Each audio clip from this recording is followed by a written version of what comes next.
Next turns 10 years old tomorrow. I can't believe we're still on the air either, but you just keep watching for some reason.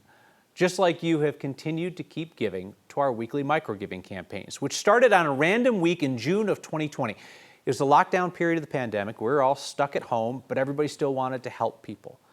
I said that we would keep going with weekly giving as long as you kept giving, which is how it is a tradition now 321 weeks and counting.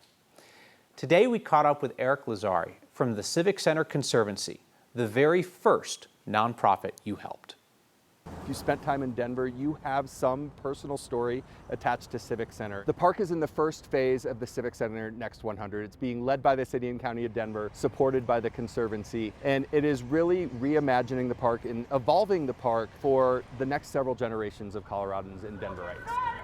The park had just experienced the George Floyd movement and the protests that happened here in Denver. We had seen lots of protests come through Civic Center, as they should. This is the place where protest happens. But we had never seen it expressed like that. One of the expressions the protesters used was really putting graffiti over the historic structures. There was some physical damage to some of the stone, but really the park, to most people, it felt trashed. I got a call from Kyle Clark. He called me at like 10 o'clock in the morning, if I remember it correctly, and said, we've been toying with this micro-giving thing. And I'm like, what do you mean by that? We're starting a new project here on Next Tonight. We'll begin each week with a word of thanks. Civic Center needs tens of thousands of dollars worth of professional cleanup. There's a small nonprofit called the Civic Center Conservancy.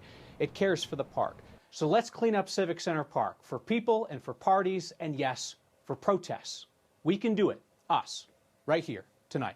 We didn't know what to expect. Sitting in my kitchen that night, scrolling as donations were coming in, because I was getting an email every single time. A week ago, we started a new project here on Next. You raised $90,000 and covered the cost of cleaning up Civic Center Park. We got to be the first when this was just an idea. What has always made Denver and Colorado great is our spirit of working together, and Word of Thanks has empowered that. I don't know if anybody imagined what it could become today. About half of the 300 plus nonprofits that we've featured here have been a direct result of your suggestions, your nominations. It's not complicated. Just shoot me an idea and why you feel passionately about it. It takes 2 minutes. Just go to wordofthanks.org, wordofthanks.org, and fill out the form.